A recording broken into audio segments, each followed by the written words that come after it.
Hola, hoy vamos a hablaros sobre la depresión, sus causas y las diferentes clasificaciones que se hacen en psicología.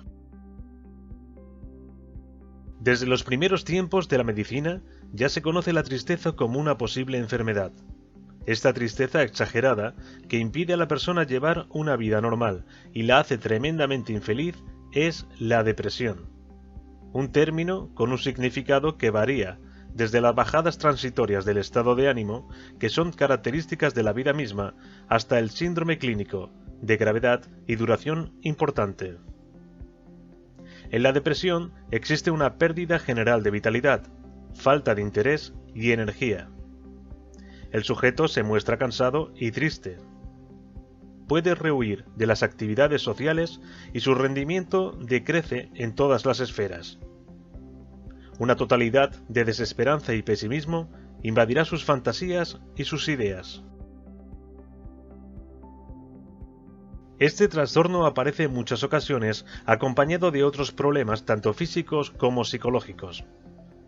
Entre los síntomas más comunes de la depresión se incluyen los siguientes: tristeza, apatía, autoconcepto negativo, sentimientos de culpabilidad, autorreproches, deseo de huir, permanecer alejado de los demás, modificación en los niveles del sueño, apetito y deseo sexual, cambios en el nivel de actividad, presentándose agitación o retardo, pensamientos recurrentes de muerte o suicidio, dificultades de concentración. A continuación realizaremos un breve repaso de los trastornos afectivos. Depresión reactiva. Las depresiones reactivas son las más comunes y del tipo que a todos nos es más familiar. Este tipo de depresión normalmente parece coincidir con un acontecimiento adverso de la vida, tal como la muerte de un ser querido, el divorcio, las desavenencias conyugales, los problemas económicos o los problemas de desempleo. El inicio de la depresión no tiene por qué ocurrir inmediatamente después del acontecimiento, sino a veces al cabo de unas semanas o meses. La primera aparición se produce, normalmente, en la vida adulta temprana, y está caracterizada por sintomatología física y psicológica variada. Es un estado más benigno y no psicótico, aunque hasta cierto punto la recuperación se ve influida por factores de personalidad. Depresión endógena. Este tipo de depresiones son una respuesta a algún proceso endógeno o interno desconocido. Estas depresiones no son desencadenadas por ningún acontecimiento externo, simplemente se abalanzan sobre la persona afectada. Las depresiones endógenas responden a menudo al tratamiento con fármacos. También pueden hallarse en personas genéticamente predispuestas. Por ejemplo, si la madre es depresiva y el padre alcohólico, es posible que el descendiente llegue a ser depresivo. Se ha dicho que en los hombres el alcoholismo es el equivalente de la depresión en las mujeres, y sus síntomas suelen ser más graves que los de las depresiones reactivas. Depresión orgánica. Cuando se hace un diagnóstico de depresión, es importante descartar las bases orgánicas, puesto que el efecto y la conducta depresiva está asociada muchas veces a una lesión cerebral o a la acción de ciertos fármacos. Ahora vamos a hablar de las teorías sobre las causas de la depresión y cómo se actúa para mejorar sus síntomas en cada caso. Baja proporción de reforzamiento. Esta teoría postula que la depresión se debe a una baja proporción del reforzamiento positivo, seguido de respuestas desagradables, bien porque existen pocos acontecimientos reforzadores en el ambiente del individuo o porque éste no suele tener respuestas gratificantes, posiblemente por falta de habilidades sociales. Según esto, los síntomas cognitivos y verbales que demuestran la presencia de la depresión son precisamente la ausencia de respuestas. Es decir, el individuo deja de esforzarse para obtener los resultados deseados, porque los anteriores fracasaron.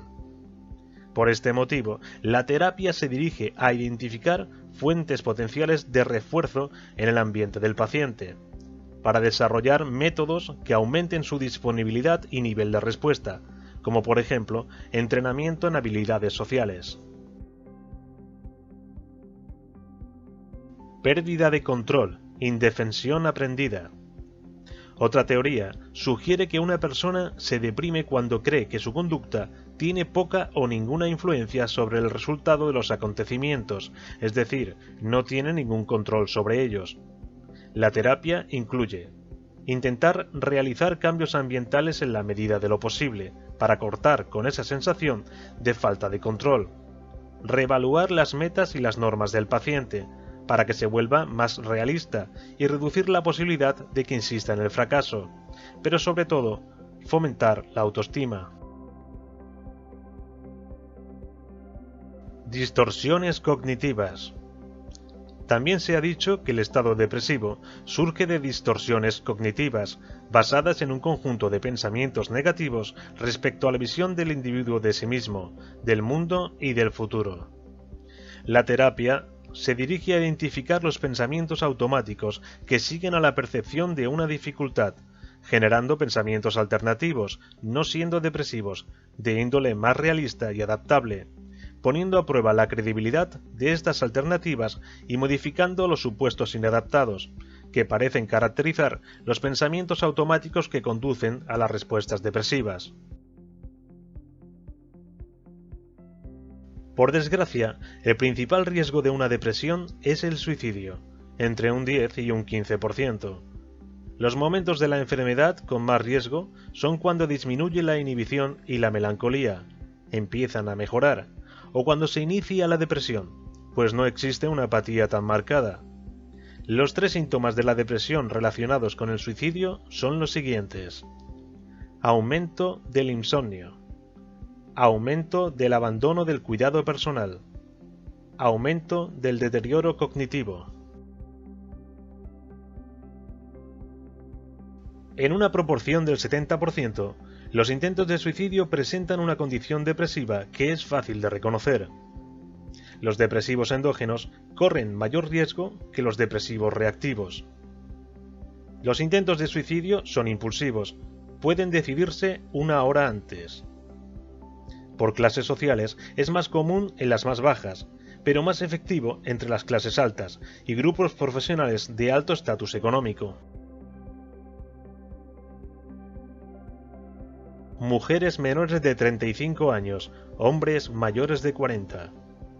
Separación, divorcio o muerte del cónyuge. Pérdida inminente de un ser querido. La soledad y el aislamiento social. Problemas económicos, paro reciente o jubilación. Mala salud.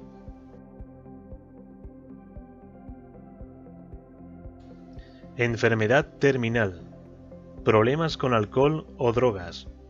Anteriores intentos de suicidio. Historia previa de trastornos afectivos. Indicios suicidas. Aviso o conversaciones suicidas. Preparativos. Hacer testamento, seguros, nota suicida. En general, los pacientes suicidas están dispuestos a hablar de sus intenciones, y para algunos, la necesidad de desahogarse con alguien que les tome en serio es terapéuticamente positivo. Cuando existe la posibilidad de suicidio, se le debe animar a que hable de ello y procurar emplear tiempo en el futuro para seguir hablando del tema, con lo cual se puede facilitar el ingreso temporal en una unidad psiquiátrica y así proporcionar la ayuda necesaria para atenuar las circunstancias que provocan el intento suicida.